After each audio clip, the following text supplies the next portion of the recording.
Buenas noches a todos y bienvenidos una vez más a una transmisión de EMASA Arquitectos, en donde tratamos cada semana de tener diferentes ponentes que hablen sobre arquitectura, sobre diseño, construcción y desarrollo inmobiliario. En este caso, tenemos el gusto de contar esta noche con el arquitecto Francisco Pardo, arquitecto con maestría en arquitectura por la Universidad de Columbia en Nueva York. Obtuvo la beca para jóvenes creadores del FONCA en el 2001 y es miembro del Sistema Nacional de Creadores desde el 2010. En el 2016 fundó el estudio Francisco Pardo. En el 2016 fundó el estudio Francisco Pardo, arquitecto en la Ciudad de México. Anteriormente, en el 2000, fundó AT103. En el 2008, la estación de bomberos de Ave Fénix obtuvo el primer lugar en la categoría de mejor edificio institucional del Festival Internacional de Diseño. En el 2009, recibió el título Emerging Voices de la Architectural League de Nueva York. Posteriormente, recibió 2 ocasiones consecutivas la medalla al mejor edificio de vivienda en la Bienal de Arquitectura Mexicana y también ganó el Gran Premio de Jurado de la Bienal Panamericana de Quito, en Ecuador. El primer lugar en el Festival Archmaton en Milán, Italia, por Havre 69 y Milán 44 en años consecutivos. Su oficina fue nombrada por la revista Wallapop de Londres como una de las 50 oficinas jóvenes más importantes e influyentes en el mundo y fue seleccionado por la revista inglesa Icon como una de las 50 firmas de diseño y arquitectura que están forjando el futuro. Su obra ha sido publicada y exhibida internacionalmente, ha sido profesor invitado de diferentes instituciones internacionales. Actualmente es profesor en el South California Institute of Architecture en Los Ángeles y donde es coordinador del programa SciArt en México. Francisco, bienvenido. La verdad es que es un gusto, tenía mucho tiempo de verte y tengo que también decirle al público que fuiste maestro mío en la universidad y un gusto tenerte con nosotros nuevamente y bienvenido, el foro es totalmente tuyo. Es cierto, Erra, un gusto. Pues Gracias, Erra, gracias a EMASA Arquitectos. Gracias por la invitación. Voy a compartir pantalla Es muy raro esto de la virtualidad porque no sé quién está del otro lado, ¿ves? Es como hablar con la computadora, es muy raro. Pero bueno, es lo que hay hoy. Sí, pero debes de saber que tienes mucho público y de hecho ya están comentando. Solo de repente haz como un sonidito para saber que hay alguien, ¿no? Luego me quedo hablando y... Mira, voy a presentar una plática que suelo presentar muchas veces internacional en inglés porque hablo de la Ciudad de México, entonces trato de explicar también un tema contextual, pero yo creo que inclusive supongo que la mayoría del auditorio está aquí en la Ciudad de México o es cercano a nosotros en esta ciudad y conoce la ciudad, no es un público que no conoce el contexto. Entonces voy a irme al grano de los puntos que quiero hacer sobre el tema de la Ciudad de México, que es una ciudad que me parece fascinante. Creo que es una de las ciudades más interesantes del mundo, sin duda, y un gran laboratorio para experimentar y para hacer arquitectura. En algún momento a los mexicas se les ocurrió fundar una ciudad bajo alguna influencia de algún estupefaciente, obviamente, en un lago con terremotos, lo cual es una cosa rarísima, inusual. De alguna manera es una cuestión tan absurda y tan interesante como Venecia o como otras ciudades que están en condiciones críticas o condiciones extremas. Entonces, son algunas ilustraciones que me gustan mucho. Por ejemplo, esta ilustración europeizada donde las iglesias parecen como entre medio de Ámsterdam y demás, donde obviamente se hacían los dibujos un poco como los hacía von Humboldt, que iba a sus expediciones y luego regresaba y agarraba cartógrafos y les platicaba y los cartógrafos desarrollaban estas imágenes. Entonces siempre está esta cosa de inventar o de la memoria en estas imágenes, y me parece muy interesante cómo se tomaba, cómo se ilustraba en Europa la Ciudad de México, obviamente de voz en voz, ¿no?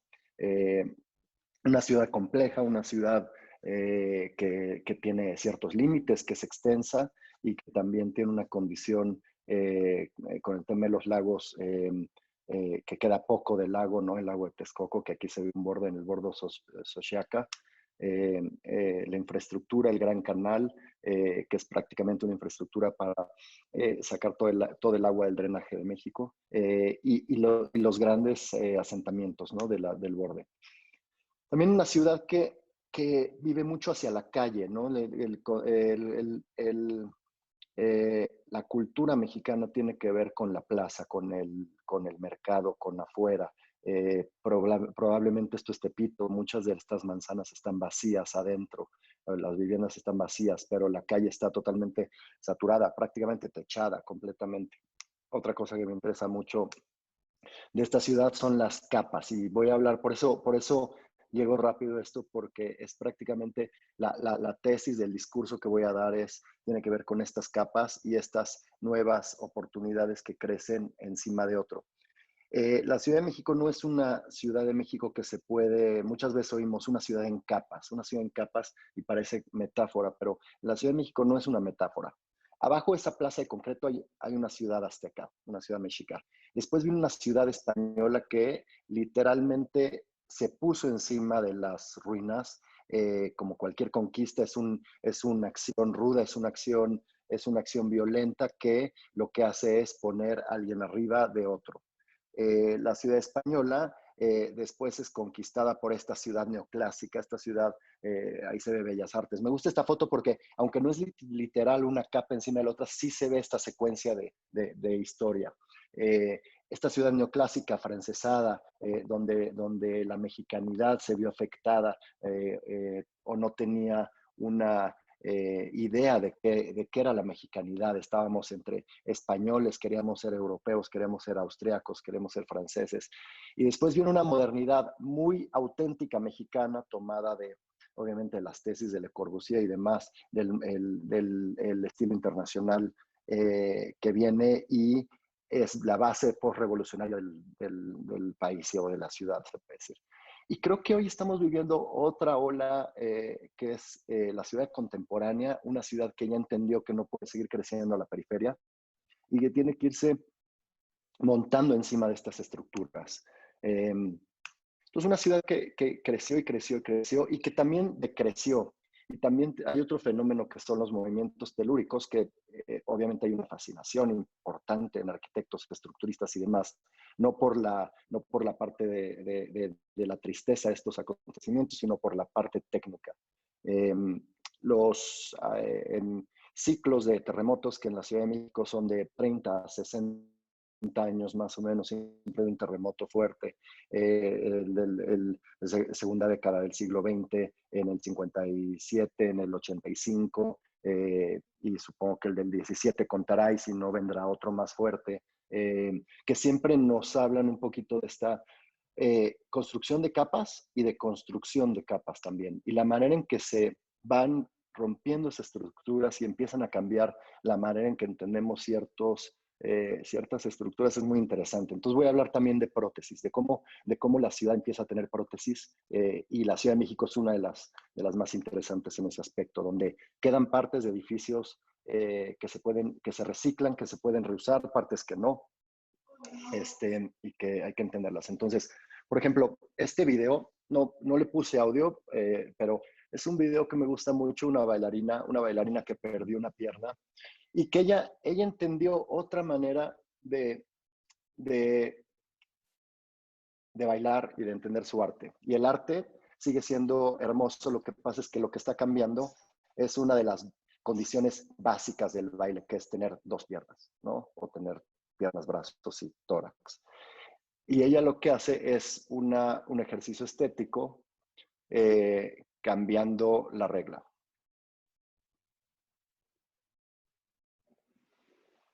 Prótesis y otros elementos estructurales que le ayudan a poder hacer esa secuencia. Voy a hablar mucho de la Colonia Juárez también, que es donde vivo, donde trabajo, donde prácticamente camino todos los días y donde voy entendiendo la ciudad como si fuera mi propio laboratorio, de alguna manera. Una zona hiper ecléctica, donde el estilo francés se mezcla con el modernismo, se mezcla con la mexicanidad, se mezcla con el Art Deco, con el Art Nouveau. Pretensiones, por ejemplo, este es el Vizcaya, que es un edificio pedido por Porfirio Díaz para sus invitados importantes. Nunca se logró acabar porque entró la revolución y entonces algún ricachón de la zona de la colonia Juárez de Bucareli lo compra y lo hace de condominios. Otros ejemplos de esto, de Mario Pani en el modernismo de los 50s. Y entonces, cuando hablo de prótesis de la ciudad, no me refiero a este tipo de prótesis. Esta es la prótesis donde una cosa trata de imitar a otra. Me gusta mucho esta foto, columna griega, ruinas griegas, y aquí se ve perfectamente la piedra que fue y la piedra que es. Entonces, obviamente esta columna no existía cuando llegaron seguramente eran pedazos de piedra, y se rescató y se le puso otros pedazos del mismo mármol, pero el pedazo del mismo mármol trata de imitar el mármol anterior. A mí no me interesa tanto este tipo de rescate, a mí me interesa, o de prótesis. Es la prótesis que menos me interesa. A mí la prótesis que me interesa es esta. Este es el museo de sitio de Atenas, por Bernard Schumi, y lo que él hace es coloca las piezas del friso del Partenón, las coloca en 3D, en la posición donde deben estar relacionadas a las otras. Es decir, cada una de esas piezas está en el lugar adecuado, lo que pasa es que falta todo lo de en medio o todo lo que había entre esas piezas, pero no lo rehacen. Una vez que está destruido, que no se encuentra, ya no se rehace la pieza, ya no se vuelve a crear para hacer un falso histórico. Entonces, me interesan estas prótesis. Me interesan las prótesis que no pretenden ser la piel, sino pretenden ser una tecnología nueva, una mejoría, una condición. Esa pierna puede hacer más cosas que la otra pierna. Tiene unas condiciones increíbles de fuerza, ¿cómo se llama?, de articulación y demás. Entonces, me voy a ir un poco más rápido para no aburrir con eso, pero esta es la Colonia Juárez. Los marcas rojas son edificios en los que hemos intervenido o tenemos algo que ver, o hicimos algún proyecto o hicimos alguna obra.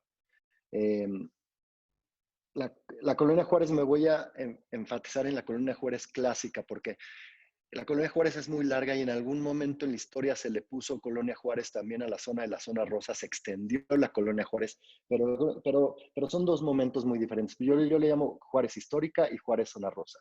La Juárez histórica está entre Avenida Reforma al norte, Avenida Chapultepec al sur, y luego al poniente está prácticamente es un diamante, casi un cuadrado, un diamante. Y la zona rosa vino muchas décadas después, como la extensión de la parte comercial de todas estas zonas. Entonces empiezo con esta estructura, que es una estructura de finales del siglo XX. Sí me están oyendo, ¿verdad? A ver, necesito una señal de alguien. Aquí estamos, Francisco. Un edificio, 550, eso. 550 Ok, perfecto. personas en vivo. Bien, buenísimo. Este edificio es un edificio en la calle de Abre, casi Marsella. Y es uno de los primeros edificios de finales del siglo XIX que se hacían condominios, no en la parte legal, sino en la parte de cómo se acomodaban los programas. Casi todas las estructuras de la Colonia Juárez pre-revolución eran casas unifamiliares, casas grandes con jardines alrededor. Era la zona de los ricos de la Ciudad de México. La revolución los mandó a otros lugares, los terremotos los mandaron a otros lugares, y poco a poco la modernidad y el American Dream copiado en México de la posguerra acabó haciendo que todas estas familias se fueran a los suburbios de las ciudades, como pasó en todo el mundo, y se fueron abandonando estas estructuras. Entonces, nuestros clientes, Reurbano, que es una empresa de desarrollo muy interesante porque ellos se enfocan en este tipo de desarrollos de reciclaje urbano, por eso se llaman Reurbano, compran la propiedad y nos llaman a Julio y a mí y nos plantean hacer un edificio de vivienda Entonces, aquí veníamos de ganar un concurso importante que nunca se acabó de hacer por temas políticos, el concurso de Lecumberri, del Archivo General de la Nación, que era la cárcel antes y después el Archivo de la Nación. Y justo lo acabamos de ganar y nos invitan a hacer este proyecto. Y todo lo que habíamos investigado, un proyecto más teórico, mucho más enfocado, obviamente tenemos que convencer a autoridades del INBA, del INA, a este... a la gobernación, con la CULTE y demás. En este edificio, lo que hicimos fue plantear esas 3 reglas que habíamos diseñado, que son muy básicas, les voy a decir rápido. Cada vez que tomamos una estructura que tiene algún valor histórico o no, o que tiene algún valor para nosotros, no tiene que ser un valor histórico catalogado por alguna autoridad. Puede ser que la estructura nos parezca interesante. Nuestras reglas son, la primera es, si ya algo no está, no se vuelve a hacer. Es decir, si alguna pieza se demolió, en la historia ya no está, ya no se vuelve a construir, no se vuelve a hacer una moldura nueva, no se vuelve a hacer un friso nuevo, no se vuelve a hacer ningún elemento decorativo, ni arquitectónico, ni estructural nuevo. Si ya está, si sí está, no se demuele. Regla 2, ¿ok? Si ya está, hay que cuidarlo. Y la tercera regla es máxima densidad. Máxima densidad significa que lo que te permita la ciudad hacer arriba, hazlo. Los metros cuadrados máximos. No puedes quitar metros cuadrados. Tienes que irte a la máxima desarrollo porque creemos mucho en la densidad de las ciudades y en esa cosa de hacer las ciudades, como dicen en París los que llevan la ciudad y demás, que dicen la ciudad de 15 minutos. La ciudad donde en 15 minutos puedes resolver cualquier cosa. Puedes ir al doctor, estoy hablando caminando, puedes ir al doctor, puedes ir al súper, puedes ir, esa es la ciudad de 15 minutos, que son ciudades más chiquitas dentro de la ciudad. Entonces, para eso necesitamos una mayor densidad.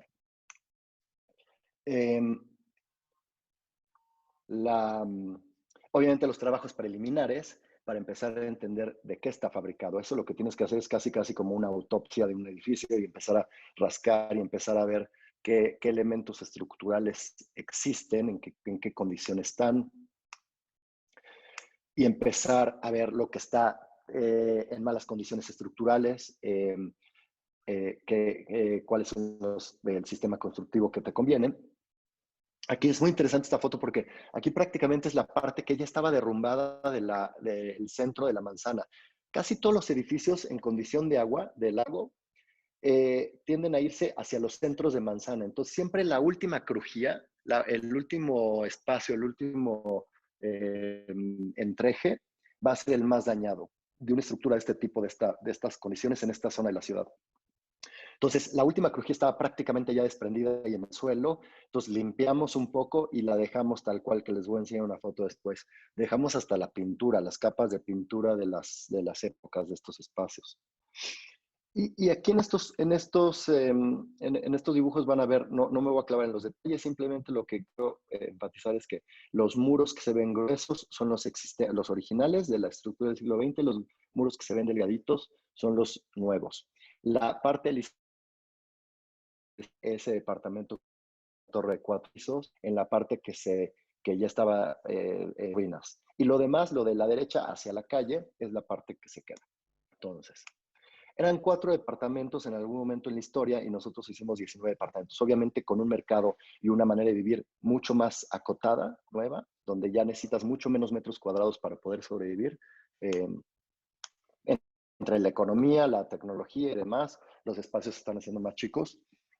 Y justo hoy tuve una plática con los de Urbano, tuvimos una entrevista para radio para hablar de esto de la ciudad y de COVID y demás, y hablábamos de eso, de los amenities. Para nosotros los amenities no deben estar dentro de los edificios. Estas albercas, gimnasios y demás que en edificios multifamiliares y demás, creo que son lugares que nadie usa nunca. Creo que los amenities son la ciudad son los amenities y el edificio tiene que ser parte de la ciudad y la ciudad parte del edificio. Entonces aquí lo que hicimos fue unos locales comerciales donde está un restaurante de Elena Reigadas que se llama Nil en la planta baja, que da a la calle y obviamente es público, ¿no? El amenity cerrado solo para los habitantes es lo que es muy raro. Este es un amenity que es un restaurante que es público y también le da servicio al edificio, obviamente, y también el edificio es parte de la ciudad. Pero bueno, ya no me voy a entrenar en eso, pero creo que aquí se ve la estructura original en negro y en gris, no sé si depende de la pantalla de cada quien, va a ver los contrastes. y la torre nueva en la parte de atrás. Los 2 pisos de arriba de la casa también son nuevos. Más claro, ¿no? Estructura del siglo XIX, edificio del siglo XXI, que prácticamente se va a la máxima densidad o la máxima masa. Un dibujo de la torre de atrás y un nuevo sistema de escaleras entre el edificio del vecino, que es ese blanco, un edificio como de los 70s, y el edificio histórico del siglo XIX, y este nuevo sistema contemporáneo. Y también para nosotros era muy importante que lo nuevo se vea, o sea, que lo que nosotros diseñemos se vea totalmente desasociado, como esas prótesis que les enseñé, a la estructura original. Es más, que nunca se mezclen, que no haya esta parte donde cuál era lo nuevo, cuál era lo viejo, sino que haya un contraste claro y se puedan entender las épocas de la arquitectura y los tiempos de la arquitectura. Entonces, aquí se ve, ¿no? Ese edificio de los 70s enfrente, que es el vecino, esta estructura contemporánea que hicimos nosotros de escalera, que es esta, la relación con la calle y la relación con el edificio clásico, el edificio original. Siempre desvinculándose, ¿ven? Son parte, funcionan como un conjunto, funcionan juntas, pero la prótesis no quiere imitar la piel humana. La piel humana es una cosa y la prótesis tiene que tener otra naturaleza tecnológica. Algunos de los departamentos por dentro de las restauraciones, donde encontrábamos ciertas partes que dejábamos y no rehacíamos las partes que faltaban. Es el departamento de un chef. Lo único que se hizo aquí es construir ese tapanco donde está la cama y una escalerita y prácticamente remodelar acabados y obviamente entender la parte estructural y que funcionara bien. Esta es la parte hasta arriba.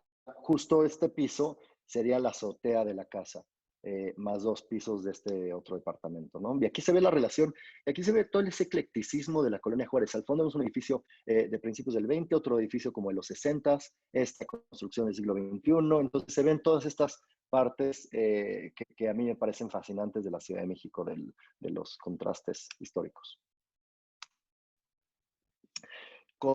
¿Cómo llegamos a cortar un muro? Insertamos esta torre nueva en la parte que ya estaba demolida. Del lado derecho en el muro se ven algunas perforaciones donde entraban las vigas de madera, se quedaron tal cual, son parte de la vista de los departamentos. Es como estar dentro de una ruina, un poco. El tema del espacio siempre abierto, el amenity, vamos a decirlo, o el café, o el restaurante, o el local comercial, está abierto a la calle, es parte de la calle. Antes era panadería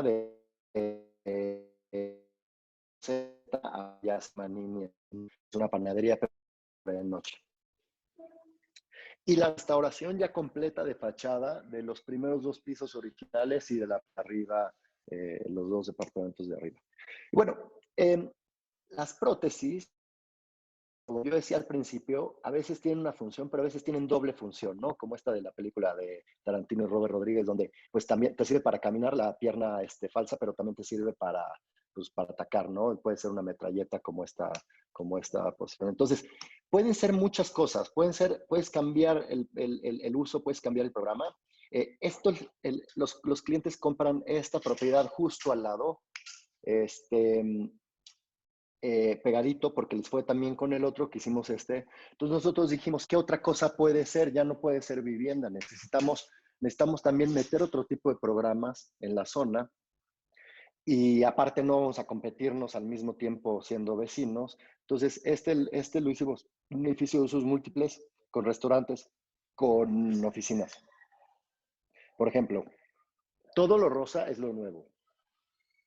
Lo que está en gris clarito es la casa original. Esta sí era una casa unifamiliar. Esto no era un edificio de departamentos. Esto era una casa de una familia, como de la clásica casa de la Colonia Juárez, que era mucho más complicado subdividir por las condiciones de los espacios interiores. Entonces lo que hicimos fue prácticamente volar una estructura por fuera y hacerla con una naturaleza diferente. Y algunos huecos para permitir la penetración de luz, porque esta nueva densidad nos tapaba la luz del otro edificio y le tapaba a algunos vecinos. Entonces, por medio de esos cortes.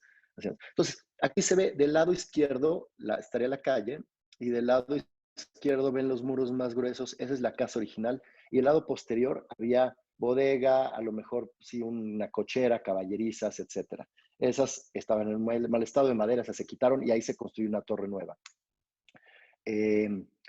Igual, estacionamiento de bicicletas. El centro, ese como espacio que tiene una forma más rara, ese era el comedor de la casa, obviamente. Una estructura metálica muy sencilla arriba. Y aquí se ve la nueva densidad. Otra vez 2 pisos, pero aquí lo que hicimos fue el penúltimo piso lo escondimos en el pretil de la casa. Entonces prácticamente parece una casa de 3 pisos muy alargados. Ahí se ve la estructura muy ligera, a diferencia de la de abajo. Y la densidad de la ciudad. Esta es literal la densidad de la ciudad y cómo queda metido el edificio dentro de este espacio. Y aquí otra vez el alzado de la casa original con la nueva construcción alrededor. Sistemas constructivos, ¿no? El clásico en la casa que está en gris, ven clarísimo las 2 primeras plantas. Cuando hay entrepisos se hacían con vigas de madera y duela. La tapa, la última era bóveda catalana. Y después nosotros utilizamos estructura metálica muy ligera porque el peso era un problema para este edificio, ¿no? O sea, aquí se ve la interacción de todos. Abre 69, abre 77, la ruina del siglo XIX, el edificio contemporáneo, y algunos elementos de concreto. Aquí lo que hicimos fue hacer cartelas de concreto que iban acompañando los muros históricos de 20 centímetros y son prácticamente una prótesis, como si fuera una placa que va entre los huesos de la casa, ¿no? Por ejemplo, ahí si ven arriba, hay un corte de la bóveda catalana y pasan esos ángulos de concreto, que son los que realmente vuelven a agarrar. Prácticamente la casa se estaba cayendo y lo que hicimos fue meterle una estructura por dentro de concreto, una estructura líquida, y esa vuelve a agarrar estas estructuras. Ahí se ve al fondo una columna de concreto que cruza. La columna de concreto no la tapamos, no la hicimos no evidente, sino que la hicimos evidente para que se viera perfectamente la operación del corte. Es más, se podría decir que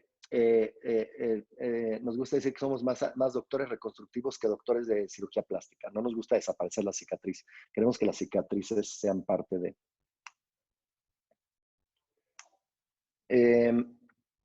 Aquí está el restaurante Abre 77, de los mismos del Máximo Bistrot, que es un restaurante buenísimo, se lo recomiendo. Y al fondo, el lugar más oscuro y más raro y que nadie quería rentar, lo renta un grupo Kobayashi, que es un grupo de restaurantes japoneses, y él, viajando mucho a Tokio, dijo, no, este es el mejor lugar. Y yo, pues es que no tiene luz natural ni nada. Me dice, bueno, como en cualquier sótano de Tokio, y metió una barra de sushi muy chiquita, muy privada, donde hay solo menú fijo, y él rentó la parte más escondida, ¿no?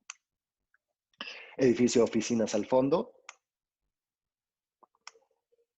y una relación de los volados de arriba, ese piso que les digo que prácticamente la estructura volando, y cómo se ve esta relación ahora de todo el contexto y de cómo funciona el edificio en el barrio, en la cuadra. Entonces, para terminar este ejemplo de este proyecto, en oscuro está el contexto, en gris mediano están las casas originales y en gris clarito está las 2 piezas o las prótesis, digamos. Bueno, estas son otra manera de estructurar columnas cuando van a implosionar. Prácticamente el peso era tan grande, la columna, por el tiempo y por humedad y por temas naturales de la piedra, tiende a abrirse y estos aros o estas cerchas lo que hacen es que toman la fuerza, esa fuerza que está escapando en la columna, se puede decir. De alguna manera, la cicatriz y esa nueva prótesis que empieza a agarrar esas piernas, esas columnas y demás, empieza a ser importante. Y aquí lo que hicimos nosotros fue, mismos clientes Reurbano encuentran esta propiedad en la Colonia Juárez, en una esquina importante enfrente a la iglesia de la calle Roma. Y nos dicen, ¿qué hacemos con esta estructura? Nos la están ofreciendo y no sabemos si tirarlo. No tiene ningún valor arquitectónico, pero ¿qué dirían? Nosotros no tiene ningún valor arquitectónico, pero tiene un valor estructural muy importante. Es una estructura post terremoto 85, que se usó de bodega de autopartes. Los 2 pisos de hasta arriba, si ven, son fachadas ciegas, no tienen ventanas. Prácticamente era donde guardaban las cajas de las autopartes. El mezanino, el edificio donde se ven las ventanas, eran las oficinas, facturación, administración. Y el piso hasta abajo, se abrían las cortinas, era una reja con ventanitas y llegabas a comprar las autopartes, bajaban por unos tubos o por unas plataformas y te daban la cajita o las piezas, ¿no? Cómo funcionan estas bodegas. Entonces, lo que encontramos es que tenía una estructura espectacular, obviamente no diseñada por un arquitecto, diseñado por un ingeniero estructurista que la diseñó muy bien, buenas columnas, buenas traves y está en perfectas condiciones. Y dijimos, vamos a rescatar la estructura como si fuera un grid. Mientras hacíamos el proyecto, hicimos varios eventos, exposiciones y demás con amigos arquitectos. Esta es una exposición de productora Ambrosi Chegaray y nosotros, donde expusimos maquetas. Y lo que hicimos fue preguntarle a la gente que iba a las exposiciones qué tendría que ser ese lugar. Y llegamos a la conclusión que un mercado y una zona pública, un espacio público podría funcionar. Entonces, esta es la estructura original. Y lo único que hicimos fue entender que tenía columnas, traves y losas. Le quitamos las fachadas y algunas losas y dejamos el grid estructural. Y con eso trabajamos. Es prácticamente limpieza de edificio. Algunos elementos nuevos en escaleras y cancelería nueva. Bueno, un poquito más rápido. Y el programa es un programa muy básico. Planta baja es prácticamente libre, abierta, totalmente abierta, con una tienda que se llama Ojo de Agua, que seguramente la conocen, que es mercadito, Ojo de Agua, jugos y demás. Segundo piso es mercado, tercer nivel era un destino, podían haber tatuadores, podían haber, ¿cómo se llaman estos? Barberos, podían haber yoga y demás. Y la última eran oficinas. Entonces, de esto se convirtió en esto. Prácticamente fue un ejercicio de quitar más que de poner. Y otra vez este gran contraste del eclecticismo de la Juárez, que es muy interesante, y cómo limpiamos la estructura. Prácticamente la dejamos más silenciosa. Algún anuncio, algún color, una de vendar, pero no cerrar y no clausurar el tema de la ventilación, y la planta libre, planta abierta, que funciona de esta manera. Si se han dado cuenta, llevo presentados 3 proyectos y en ninguno he enseñado un edificio con un cajón de estacionamiento. Siempre hay un estacionamiento de bicis. Es casi una política de nosotros. Obviamente, hacemos muchos proyectos y hacemos proyectos en otras condiciones urbanas. Si vamos a bajar lugares dentro del barrio, vamos a tratar de convencer al cliente que a cajones de estacionamiento, por las razones que ya sabemos urbanas del tema del auto. Este es un ejemplo de los locales, se quedaron en el segundo piso. Prácticamente lo único que hicimos es diseñar la base, diseñar como el primer ellos mismos, con nuestras 3, 4 reglas que pusimos, iban adecuando los locales como con los materiales. Yoga. Ven hasta arriba en la azotea muy importante, las azoteas habitables, y entonces se convertía en un lugar de fiesta. Había un Ariel Rojo, el diseñador, se puede hacer cervezas, arteles, y le dimos una esquinita aquí, bueno, le dimos una esquinita aquí y se puso a vender aquí. Ojo de Agua, que es el mercado en la esquina. Y la relación con la ciudad, ¿no? Aquí está un poquito de la actividad de lo que pasaba adentro.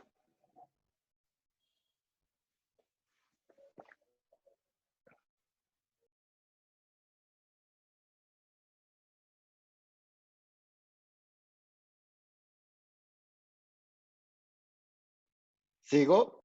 Ok. ¿Se cortó mucho tiempo o fue rapidísimo? No, no, fue muy rápido. Ok, ahí estoy. Continuamos. Es una parte que tiene que ver con la Colonia Juárez, muy urbana, y ahora me voy a pasar a una parte, otra línea que estoy trabajando en los últimos años, desde que me separé de mi socio, AT103 se convirtió en Francisco Pardo Arquitectos, y empecé una línea que tiene que ver con un tema más social. Me voy a cambiar de lugar porque creo que es mi conexión, que estoy lejos del modem, perdón. Me voy a poner más cerca acá. No hay problema, adelante aquí. Se entiende.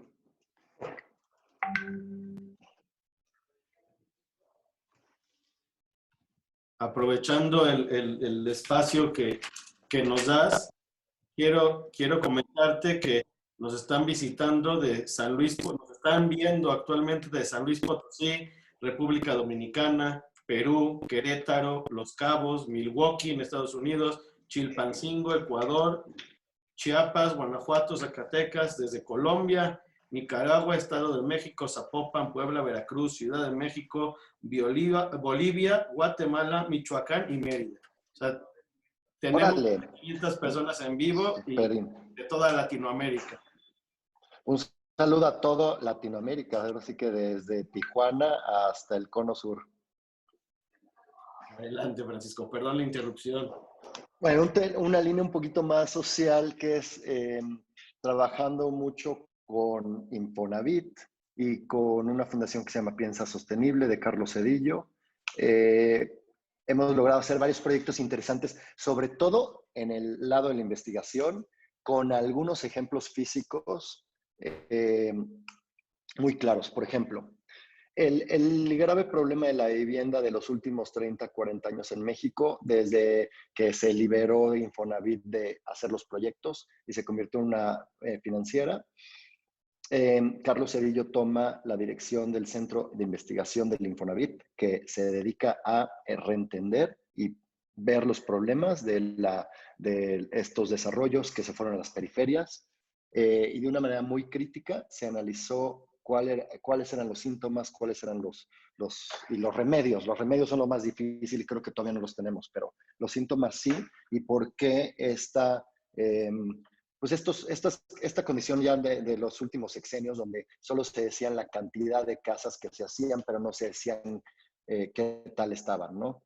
Entonces, esta es una casa típica de una casa progresista, se llamaban porque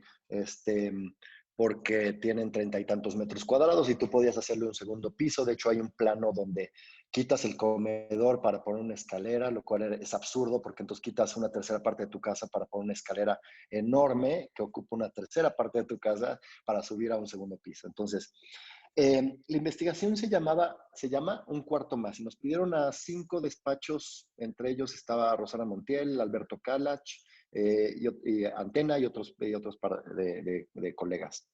Y a todos nos pidieron el mismo programa, 9 metros cuadrados, y se llamaba Un Cuarto Más. Y tenía que ver con poderle dar a la gente el crédito para poder hacer ese piso extra, porque el problema es que si la gente hacía el piso extra sin analizar estructuras, sin analizar otros elementos, les quitaban los seguros y tenían problemas con su crédito. Entonces, nos dan esta casa, que es una de las casas que toma Infonavit por falta de pago, por abandono, y la usamos para experimentar. Nos dan esta casita y en una beca que tuve del FONCA, mi beca tenía que ver con la foto de fachada de la autoconstrucción. Y es una fascinación muy grande. Como ustedes, muchos son arquitectos aquí, sabrán, y los que vienen de Sudamérica seguramente tienen los mismos temas. La autoconstrucción en México abarca el 97-98% de lo que está construido. Pero hay una cuestión estética que es muy interesante con la autoconstrucción, que a mí me gusta mucho, que tiene que ver con estos ya como bases piramidales del diseño, donde alguien le copia a alguien y alguien piensa que algo se ve bien y entonces lo pone en su fachada, lo pone en su casa, por ejemplo. Una fascinación tremenda con las rejas, con los pórticos, con las escaleras exteriores, con el uso de materiales. Estas dos casas son unas casas tándem de Infonavit. Se llama Línea 2 porque son después de cuando Infonavit diseñaba con grandes arquitectos en la época de los 60, 70. Después vino la Línea 2, neoliberalismo, sueltan la responsabilidad del diseño, se lo dan a los empresarios y se convierte en financiera. Entonces, este dúplex, obviamente, las casas de la derecha, la verde y la blanca, son la misma casa. Lo que pasa es que uno decidió pintarle verde y amarillo y otro de rojo y blanco. Eso le da personalidad a la casa y es la parte de la apropiación.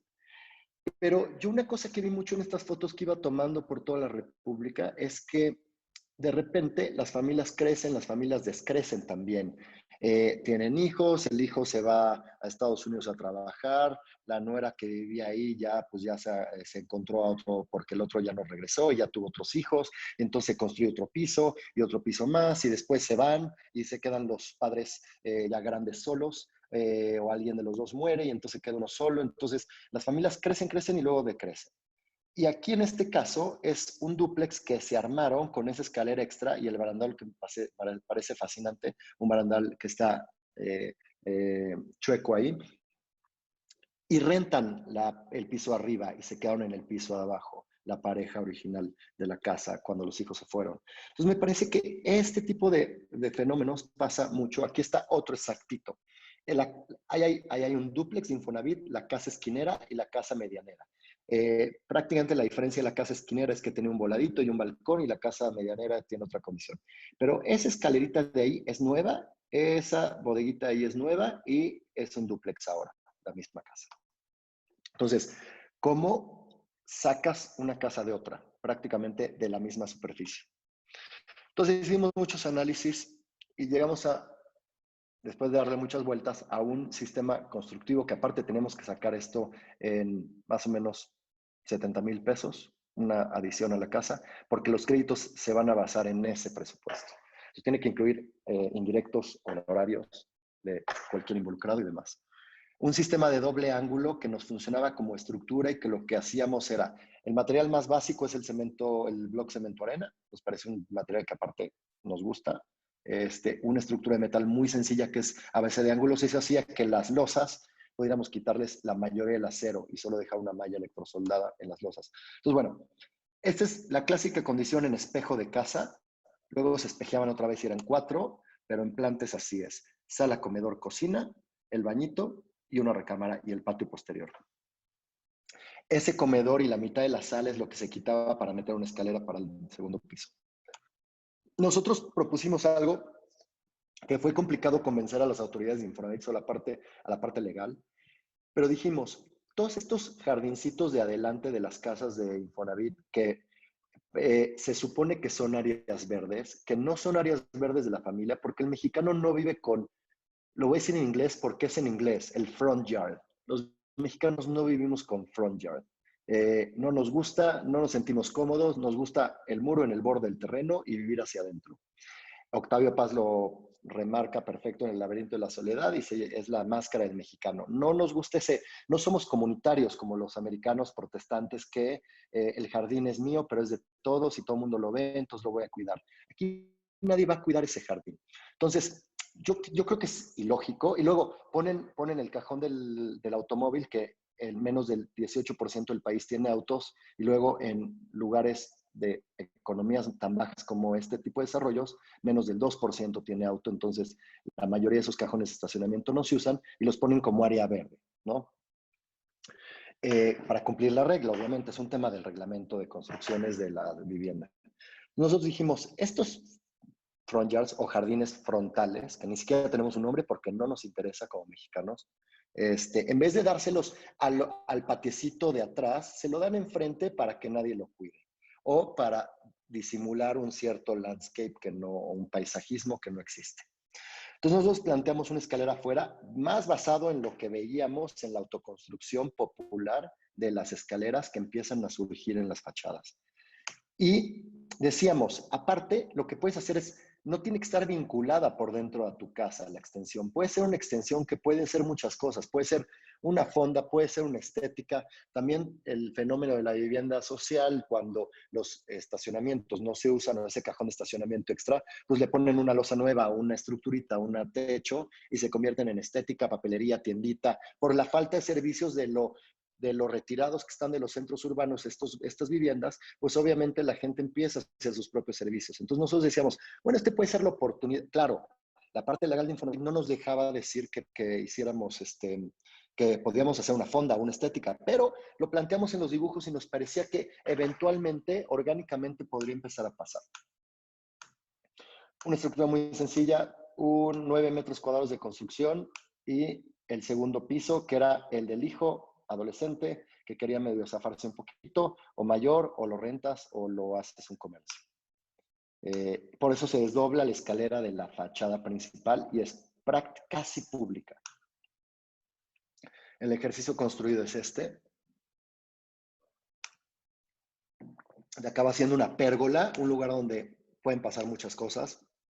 La estructura metálica es interior, es como si fuera esas, como veíamos en las piernas, esas de prótesis, y funciona en muchas cosas ese doble ángulo. Puedes poner un vidrio y una cancelería, puedes poner una cortina y un riel, puedes llevar un cable y poner un conector. Puedes hacer muchísimas cosas con esa estructura, o puedes usarla para recibir el mobiliario. Mobiliario hecho por la Metropolitana en este caso. Buenos amigos y buenos diseñadores. La terraza puede ser extendible. Tú puedes extender esta casa todavía más porque la estructura sigue siendo la misma. Estás dejando como la pura estructura, los huesos, y tú puedes llevar más bloque y seguir esta casa. Entonces, bueno, un experimento muy rápido, muy chiquito. De aquí nos vamos a otro experimento que es más rural, que es cómo hacer una casa rural muy chiquita también de 36 metros cuadrados. Me voy rápido. Y cómo se puede ir desdoblando desde la parte de la finca hasta la parte de tener cosecha o tener animales. Una casita muy chiquita que empieza como pie de casa. Construyes el primer piso, es cocina, baño y un espacio común, un espacio prácticamente común. Arriba un vano de concreto donde puedes guardar cosas de la agricultura o puedes seguir creciendo tu casa con 2 recámaras, que es este piso. Escalera exterior también. Ojo con este ejemplo de las escaleras exteriores, quiero que quede claro que no es una necesidad de nosotros, nos parece que empieza a verse mucho y que tiene una flexibilidad tremenda para poder entender ciertas razones. También los baños, aquí el baño es interior, pero vamos a ver ahorita una casa donde ponemos el baño afuera y también tiene que ver con una historia también de idiosincrasia de la comunidad. Escalera exterior, bloque abajo, concreto arriba. Prácticamente aquí está el ejemplo ya del prototipo construido. El prototipo construido está construido en Hidalgo, en Apán. Los muebles son de una compañía que se llama FOM, unos diseñadores también mexicanos muy buenos.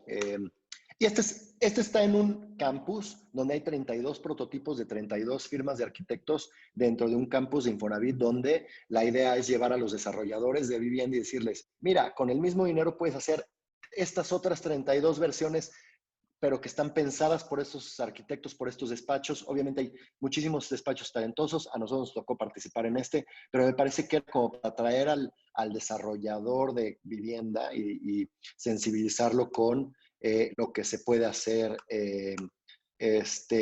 con el mismo recurso sin tener que copiar el mismo modelo de vivienda.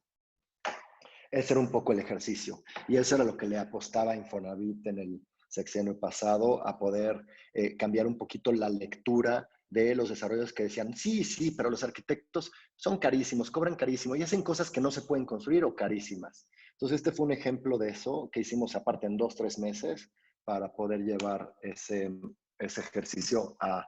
Entonces, por ejemplo, ahí hay proyectos de arquitectos increíbles, ¿no? De Estados Unidos, de SIAC trajimos algunos, de Nueva York venían otros mexicanos también, de Sudamérica y demás. Casa de Karina es otro ejercicio. Este no es con Infonavit, este es con Fundación Piensa Sostenible y con otra fundación que se llama Échale a tu casa. Post terremoto del 17 y Karina y su familia pierden su casa, se les rompe su casa, una casita de madera muy rústica y este es el terreno. El papá les hereda a todos los hijos esta finca, pero lo dividen legalmente en 5 pedazos. El pedazo de Karina es el pedazo marcado en rojo. Entonces, claro, nos pide una casa de 50 metros cuadrados, su pedazo de área de terreno es 57 metros. Entonces dijimos, no vamos a una casa en un piso porque matamos todo su terreno. Vamos a una casa en 2-3 pisos y tratamos de hacerla lo más delgadita y lo más vertical posible para poder no tocar su piso, para que tuviera un terrenito también para sus cosas. El terreno de arriba es de maíz y tiene una vista aparte espectacular al pueblo de Ocoilan en el Estado de México. Aquí lo que hicimos fue diseñar 3 volúmenes, uno de sala a la izquierda, uno de comedor, comedor abierto, cocina abierta, abierta sin cancelería. Platicando con Karina, casi esto fue diseño participativo con familia, con Karina, sus hijas y Miguel Ángel, su esposo, donde nos dijo, a mí me gusta cocinar afuera, me gusta ver a mis hijas correr en el campo y estar echándoles un ojo, y cocino con carbón, a mí no me gusta con leña, no me gusta cocinar con gas. Entonces, por eso aquí está la cocina, donde está esa mesa. El baño, que está del lado derecho, es entre estas 5 casas, 5 propiedades, tenían solo una letrina. Para ellos era cuando les dijimos que le íbamos a hacer un baño nuevo con drenaje y demás, nos dijeron, oigan, pero nos gustaría que mi hermano y mi hermana lo pudieran usar también. Entonces, ¿cómo le hacemos? Pues lo ponemos afuera. Y dijeron, perfecto, buenísima idea. Entonces, claro, tú puedes pasar de la sala por medio de ese pasillo cubierto o espacio cubierto al baño, pero también alguien de otra casa puede llegar a ese baño, y también es la extensión de la cocina, es donde está el lavabo, tarja de cocina. Todo se eficientiza, es una casa que cuesta 140,000 pesos. Para los que están en otros países, eso es más o menos $7,000. Todo el volumen de la derecha es un volumen húmedo, es donde está el tinaco, el tanque, es donde está el calentador y es donde está, inclusive en la planta baja que no se ve aquí, abajo del baño está una cisternita. Entonces, no hay cruce de tuberías, hay un ahorro tremendo económico. Y cuarto de las niñas en medio, cuarto de la pareja al lado izquierdo, Karina y Miguel Ángel. Y luego, por dentro de su recámara, vuelven a subir a la terraza por la escalera exteriormente. Esto es interesante porque al principio esa recámara de ellos era un estudio de TV o un estudio para ellos. Se va a acabar Quiero que me confirmen si me oyen ahí. Escuchamos claro y fuerte. Perfecto, porque se acabó la batería de mi padre, ¿verdad? ¿Es esta? No te preocupes. Okay. Seguimos con 540 personas en vivo. Buenísimo. Saludos a todos. Este cuarto de la izquierda era un cuartito de tele y le habíamos puesto el cuarto a ellos arriba, pero luego no nos alcanzó el presupuesto, se lo quitamos y les dejamos los muros y les dijimos que podían tener a lo mejor el estudio futuro arriba, que es donde está por eso se ve más gris donde está la hamaca, porque ahí esos muros son más altos, donde lo único que necesitas es techarlo para hacer un tercer cuarto. La verticalidad de la casa, sistema constructivo muy interesante. Ese lo hacía una fundación que se llama Échale a tu casa. Ellos llevaban una máquina de prensa fría. La prensa fría es tierra de lugar con un poco de cemento, sin agua. Lo que haces es prensar el bloque a temperaturas muy altas, y cuando sale el bloque está durísimo y es prácticamente un adobe. Entonces, los mismos dueños de las casas nos ayudaban a hacer los bloques de la tierra del lugar. Aquí está en corte el sistema constructivo y Karina en su casa. Ese día fue el día de la inauguración, por allá había una comida y no sé qué, y estos niños subían y bajaban las escaleras. Ahí se ve la cocina, los cuartos, todavía no estaba ni abuela ni nada. Y la relación con el campo, que era muy importante para nosotros. Alguien nos preguntó en el proyecto, ¿por qué hacen esa casa en vertical? No lo entiendo, ¿por qué no es una casa normal de Infonavit? No sé qué. No, para nosotros era muy importante que pudieras tener estas vistas del pueblo y de la milpa.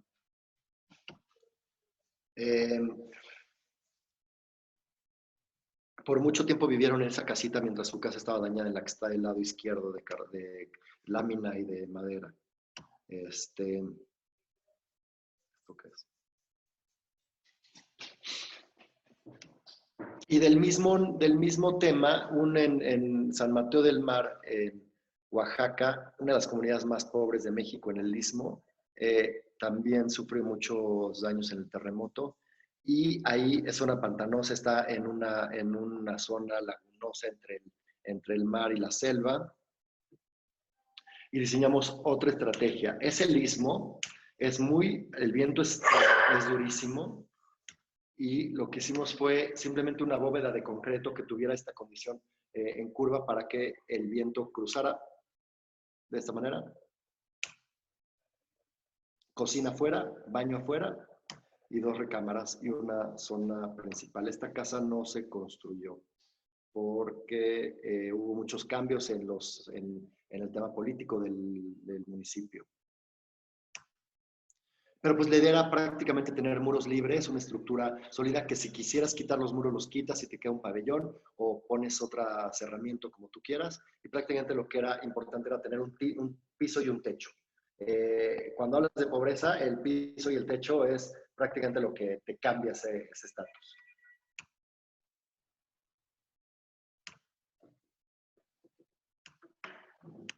Y de ahí me paso a los últimos proyectos que voy a enseñar, que son de unos parques en Ciudad de Toluca y alrededores. Uno, si ven aquí, aquí están los dos. Toluca del Lerdo al centro. Toluca, para que los no conocen México, es una ciudad muy industrial, cerca de la Ciudad de México, a 45 minutos. Y obviamente su auge viene de la industria, no es una ciudad que tenga una historia vieja como otras ciudades de México, simplemente es una ciudad que se convirtió en una ciudad industrial, muchas empresas importantes, transnacionales operan desde ahí, entonces claro que la vivienda era importante y Infonavit se metió duro ahí a hacer vivienda para trabajadores. A la derecha, Parque Héroes. Si se fijan la relación con el centro, y lo voy a hablar ahorita porque es muy importante, la relación con el centro. Parque Héroes es el primero que presento y después Parque Colinas de Almoloya de Juárez, que es otro municipio. Pero vean la relación y lo solo que está Parque Colinas con Parque Héroes, que sí está dentro de la ciudad, casi muy cerca de Paseo Toyocan. Parque Héroes, como dije, es una Infonavit, no tiene casi abandono, prácticamente es un desarrollo de vivienda que la gente quiere, la gente le gusta, cuidan, te das cuenta hasta la basura que hay en la calle, cómo las señoras van con las carriolas con los niños, hay 2 escuelas activas, los parques están limpios, los parques están cuidados, excepto una plaza que era esta que nos pidieron hacer, estas 2. Con estas canchas. Era prácticamente un programa del gobierno federal para meterle dinero al espacio público dentro de las viviendas ya de Infonavit. Entonces, arriba tenemos el parque, le llamamos el de los niños pequeños porque está junto al kinder, entre el kinder y la primaria, y el de abajo está en la primaria y secundaria. Algunos dibujos de los juegos, de los sistemas de juegos que inventamos, sistemas de juegos que no tienen que ver con los juegos que se venden en línea chinos de plástico que no duran más de 6 meses, sino que íbamos un poquito más a la posguerra en referencias de Van Dyck, que es un arquitecto que fue el jefe de urbanismo de Ámsterdam por varias décadas en la posguerra, y todos los huecos que quedaban en Ámsterdam, él los iba llenando de lugares de juego.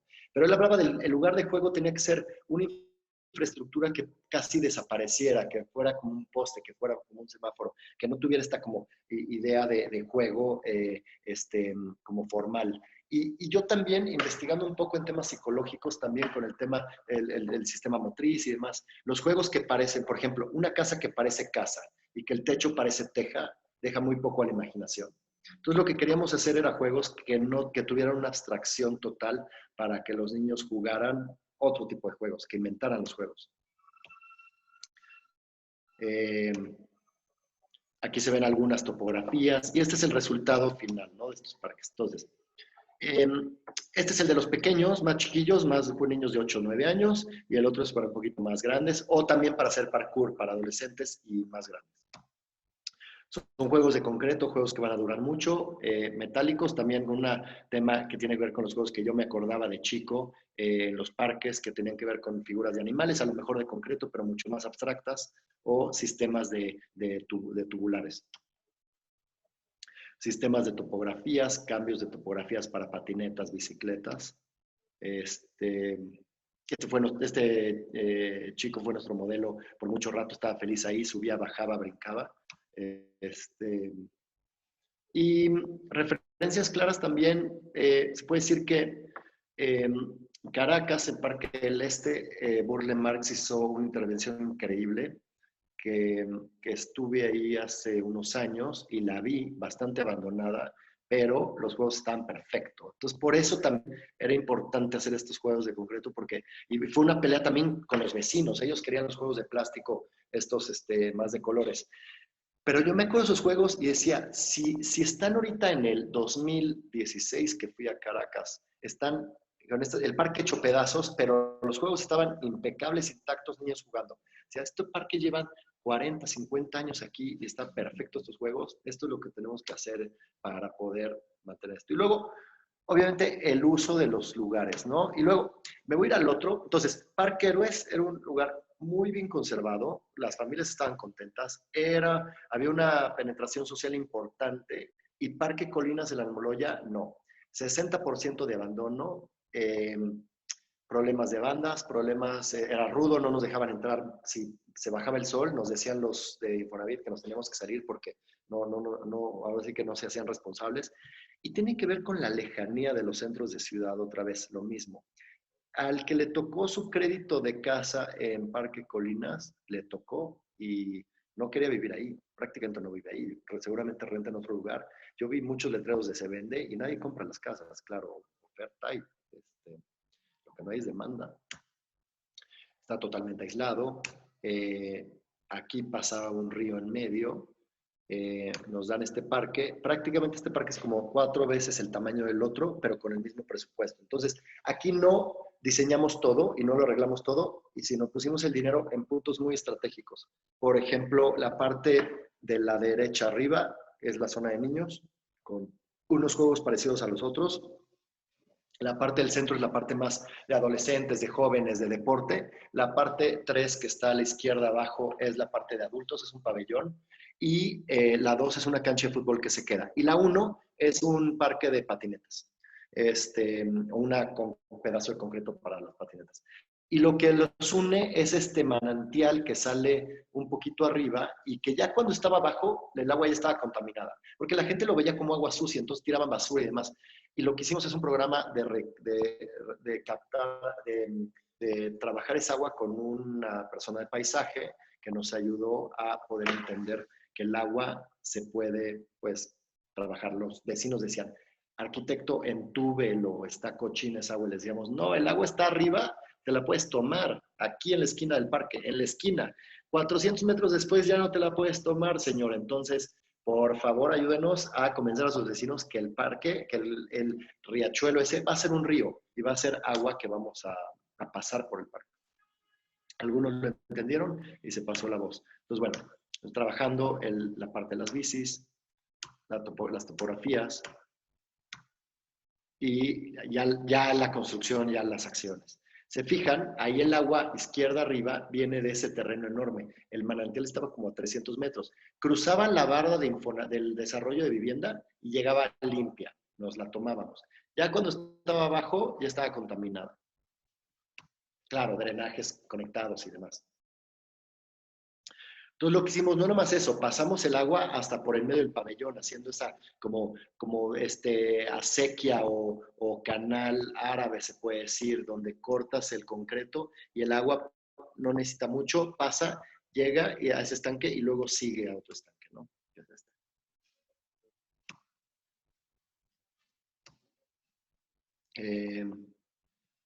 Cómo se usa el espacio, cómo se usa la parte de las patinetas y de las bicis.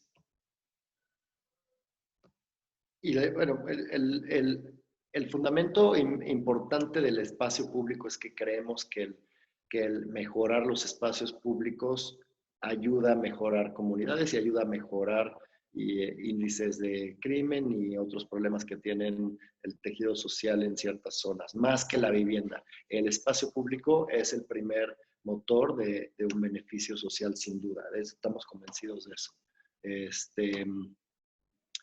Y voy a dejar esto, si quieres, Ezra, voy a dejar esto corriendo, este videíto, mientras hacemos platiquita o preguntas o lo que tú quieras, ¿no? Claro que sí. Antes que nada, la verdad, Francisco, felicitarte y agradecerte. La realidad es de que un excelente trabajo y una presentación maravillosa. Está lleno de comentarios el Facebook. De hecho, te agradecería mucho si al terminar la plática te metes a ver la plática y les contestas ahí en los comentarios, porque la gente se está dejando ir con las preguntas. La primera pregunta que te hacen es, ¿cómo haces para hacer estas intervenciones? La hace Víctor Manuel Gutiérrez. ¿Cómo haces para hacer estas intervenciones sin cajones de estacionamiento? Desde la perspectiva perspectiva de normativa, entiendo que normalmente te exigen una cantidad de cajones.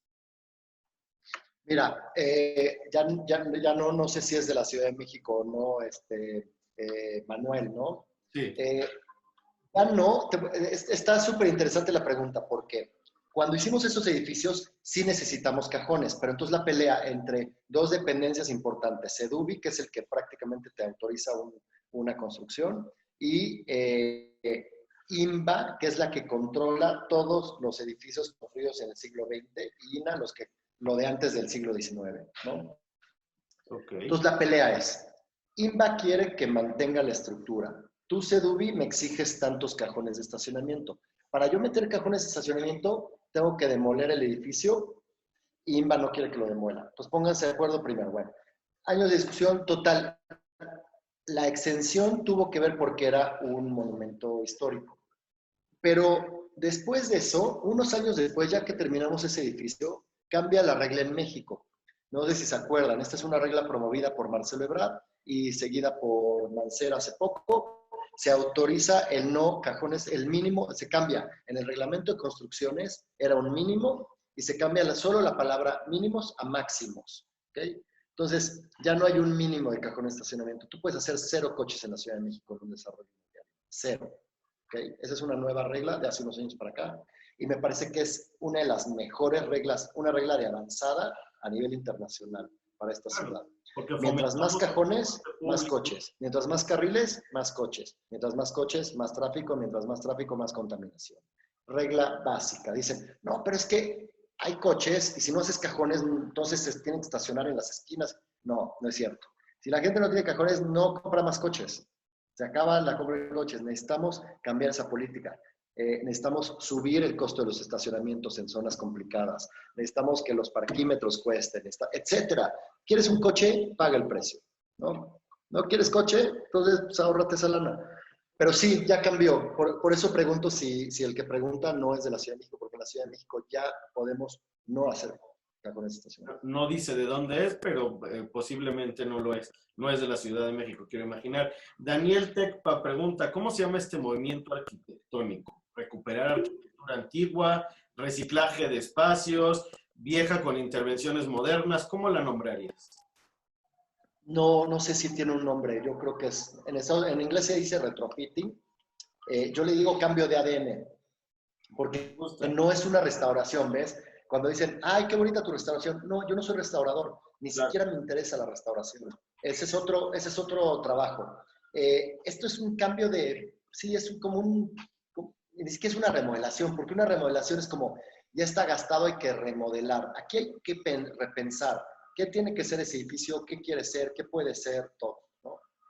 Sí, de hecho, yo te iba a preguntar, la verdad es que en la Escuela de Arquitectura normalmente nos enseñan que tenemos que adaptarnos al entorno, y eso a veces se confunde con un tema de mimetizarnos o de igualarnos a los de al lado, y realmente adaptarse al entorno no necesariamente es igualarse a lo que tienes alrededor, sino integrarte de alguna forma u otra. En este caso, mi pregunta sería, ¿cómo logras esa adaptación por medio de estas agregados que le haces, ¿no? Eso es muy interesante. Pues sí, cuando el profesor en la escuela te decía, o la junta de arquitectos que está checando tu proyecto, que en un concurso te dicen, pero es que no hay el contexto, y el contexto es una palabra tan difícil en la arquitectura. Yo no digo que esté mal la palabra, yo digo que está mal entendida, porque el contexto no es que lo nuevo copia lo anterior, no es hacer ciudades aburridas donde toda la cuadra es igualita.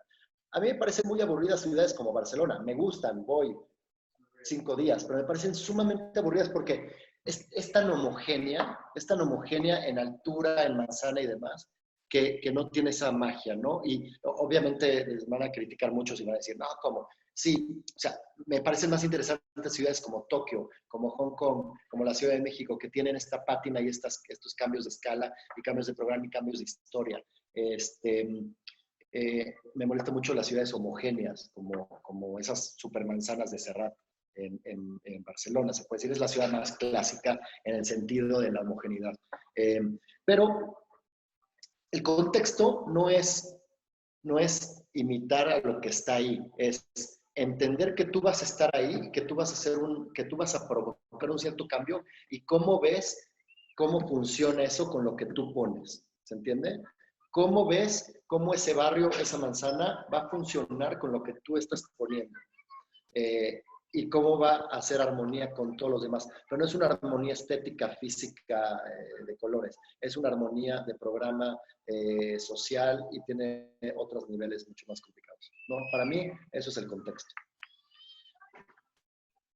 Te comento que ya nos dijeron, la persona que hizo la pregunta de los cajones es de San Luis Potosí, por eso tiene esa cuestionamiento.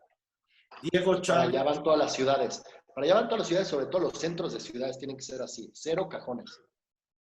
Diego Chávez nos pregunta, ¿el bloque en estas propuestas va trabado, tiene algunos castillos o estructuralmente cómo lo resuelven? Porque no se alcanza a apreciar castillos en las fotografías. Castillos dentro de los alvéolos del bloque. Son blocks que están perforados y dentro se mete el concreto. Claro. Correcto. Y otra pregunta que dice, ¿cuál es el límite para poder reemplazar o no alguna estructura? Dice, mencionas entender la parte estructural. ¿Cuál es el límite para reemplazar algo en la estructura de esos edificios que tienes anteriormente? Pues es que hay muchos niveles de estructura. Por ejemplo, en temas más institucionales, ahorita estamos haciendo algunos temas en Iztapalapa y nos están pidiendo que, para la Ciudad de México, para el proyecto de Pilares, y nos están pidiendo que llevemos la estructura, era del IMSS, eran unas clínicas del IMSS, que la llevemos al reglamento nuevo. El reglamento nuevo es muy diferente al de los 60. Entonces cambia mucho la estructura. Pero si nada más quieres asegurarte que no se va a caer, es un nivel más bajo. Pero cada estructura es muy diferente. Es muy difícil esa pregunta porque depende. Lo primero que tienes que saber es de qué está construido lo que vas a intervenir. Y después, con tu equipo de ingenieros, tratar de entender qué sistema constructivo vas a usar. Y pues tú puedes hacer es como Benjamín Romano en Reforma. Benjamín Romano no nada más construye una torre de, ¿qué tiene? 60, 50 pisos, la torre de Reforma. No nada más construye una torre encima de una estructura, de una casa de Reforma, sino que la mueve, pilotea, vuelve a mover la casa y construye una torre de 60 pisos. O sea, en ingeniería se puede hacer lo que quieras. Es un edificio, en Rumanía movieron uno en los 40, también un edificio enorme, con unas vías de tren. La ingeniería es súper capaz, pero obviamente hay un tema de presupuesto, ¿no? Siempre. Entonces, a veces, todas esas intervenciones acaban siendo más caras que el metro cuadrado nuevo, a veces. No, de hecho, si quieren, tenemos nosotros en nuestro Facebook una plática con Benjamín Romano, en donde pasa parte de todo el proceso para todos los espectadores si gustan verla. Y sí, como dices, a veces sale más caro mover ese pedacito de fachada que hacer todo el edificio. Sí, claro, pero Benjamín está haciendo una torre de 60 pisos en Reforma AAA. Entonces, sí, la densidad le da para. Su margen de operación es mucho más alto, ¿no? Es correcto. Otra pregunta, si vas a hacer un piso más, pues mover la casa no te costea, ¿no? Otra pregunta que me llama la atención es, normalmente por temas de seguridad o algún otro tema quizás cultural, estamos acostumbrados a vivir tras murallas, a generar un espacio privado y un espacio público en el exterior. ¿Crees que se deberían de romper esas barreras? ¿Cómo podríamos romper esa división entre el espacio público y el privado dando esa continuidad? Yo en lo personal, viendo un poquito tus proyectos, esa parte de poner un área comercial donde le entregas algo a la ciudad y por otro lado generas esa integración con los edificios, lo veo como algo muy que rompe esa barrera. Siempre un poquito, ¿no? Obviamente yo trabajo con desarrolladores y trabajo con el tema comercial y obviamente el departamento tiene una escritura y es de un propietario. El restaurante también es de un propietario, a lo mejor es el mismo desarrollador, es el restaurantero, pero tiene que haber en el proyecto una sensibilidad donde tratemos de evitar las comunidades encerradas, los gated communities, con una rejota, un tipo afuera con una metralleta. Tenemos que romper eso porque nos está como sociedad y como ciudades matando. Necesitamos volver a entender que el primer piso debe ser muy poroso y debe tener una condición. Por ejemplo, si tú tienes puras comunidades de vivienda, como estas de Infonavit o las de los ricos, que son igual, es un Infonavit pero para ricos, con unas rejotas, 3 guardias y unos jardines espectaculares, pero siguen viviendo encerrados en un desarrollo multifamiliar. Esos multifamiliares no tienen servicio cerca, entonces tienes que usar el auto, ¿no? necesitan los guardias en la entrada porque las bardas son tan eternas que la inseguridad afuera existe. Cuando tú vives la ciudad, el barrio, la manzana, 24 horas, y no me refiero que haya antros y bares y todo el mundo esté echando desmadre 24 horas. No es ponchis. Me refiero a que, exacto, eso no. En la noche se duerme y de día se trabaja y también se come a mediodía y se cena en la noche en el mismo espacio. Entonces tienes una ciudad activa 24 horas, una manzana activa 24 horas. Entonces yo prefiero vivir en un edificio que tiene un restaurante y que tiene un local comercial abajo, porque sé que el dueño del local comercial está en mi edificio y prácticamente es el cuidador de ese edificio. Claro. Está activa la calle. El activar la calle es lo que hace que se reduzcan esas bardas, esas rejas eternas y esos gated communities o comunidades cerradas en español. ¿Ven? ¿Por qué lo digo en inglés? Porque viene de Estados Unidos. El gated community es un modelo del suburbio americano. Claro. Otra pregunta que hace Ángel Yarendi Pilozzi. Dice, quedé encantado con tu presentación. Soy un apasionado por el diseño de espacios. ¿Qué consejo puedes darme para adentrarme a este tipo de proyectos? Pues yo creo que echarle un ojo a los proyectos que se están haciendo en la Ciudad de México y a lo mejor leer algunos de los buenos libros. Luego les pongo ahí unos que tienen que ver con esto. Y eso, pues, clavarte. Una pregunta común, ¿qué libros les recomiendas? Si puedes ponerlo Yo se las pongo ahí. En los comentarios sería maravilloso. Y bueno, pues por último, no sé si te gustaría dar algún mensaje hay muchos estudiantes aquí adentro, arquitectos nuevos y también hay gente con experiencia. Si tienes algún mensaje, algún consejo, algún comentario que te gustaría dar para cerrar. No, nada más me gustaría agradecer obviamente el foro. Ahí me meto a contestar algunas preguntas y si tienen alguna duda o cosa más particular, pues estoy en Instagram casi siempre, porque es la única, o sea, Facebook casi no lo uso, pero el Instagram sí lo uso y ahí me pueden seguir. Excelente. Pues muchísimas gracias y estamos en contacto. Bueno, Efra, muchísimas gracias a todos, un abrazo, saludos a todos ahí de los que nos están viendo. Igualmente, Francisco, muchísimas gracias. Bueno, muchísimas gracias a todos por compartir esta noche con nosotros un ratito más de cultura, de entretenimiento sano. Los invitamos a compartir estas pláticas con todos sus conocidos, con sus amigos, con gente que le pueda interesar. Es la manera de llegar a más personas y compartir contenido de calidad. Por otro lado, los invitamos a todos el próximo martes 22 a una plática con la arquitecta Rosana Montiel. No se la pierdan, contamos con ustedes.